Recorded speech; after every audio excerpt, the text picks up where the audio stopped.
रामले सबैजनालाई बचाएर यहाँ किन लिएर आउनु भएको?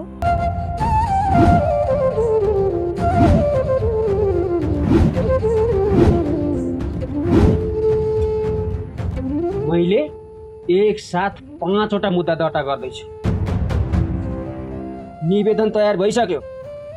अबको 24 घण्टामा मुना भेटिन भने 25 घण्टामा राम चौकी पुग्छ। राम ती गाउँ सबै गाउँलेहरूको लागि राम भगवान हुन्। सबै गाउँलेहरूलाई बताएर पनि उता मुनाको बिक्कीसँग बिहे हुनबाट बचाए।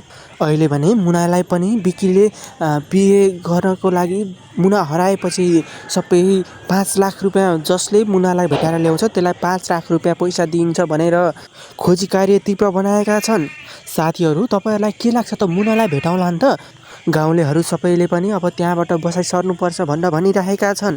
तर रमेशले भने अहिले त्यहाँबाट बसाइ सर्नु हुँदैन र हामी यहीँ बसेर यो लडाइँ जित्नुपर्छ भनेर भनिरहेका छन्। उता राम भने मेरी मुनालाई भेटाएन भने तिमीहरू सबैलाई जेलमा कोदिन्छु भनेर 5 वटा केस बोकेर हिँडिरहेका छन्। श्रुति र सिर्जना भने एकदमै धेरै अत्तालिरहेका छन्।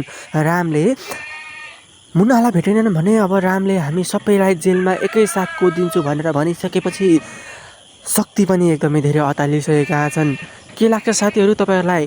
अब रामले मुनालाई शक्तिलाईसँग भेटाउनु हुँदैन र रामले ती सबैजनालाई चाहिँ जेलमा कोचिदिनुपर्छ भन्नेहरूले हाम्रो भिडियोलाई एक लाइक गरी हाम्रो यस च्यानललाई पनि सब्सक्राइब गर्न भने नबिर्सनु होला। साथीहरू, तपाईँहरू सामु यस्तै भिडियोहरू ल्याइराख्नेछु। भिडियो राम्रो लाग्यो भने भिडियोलाई एक लाइक गरी च्यानललाई सब्सक्राइब गर्न भने नबिर्सनु होला।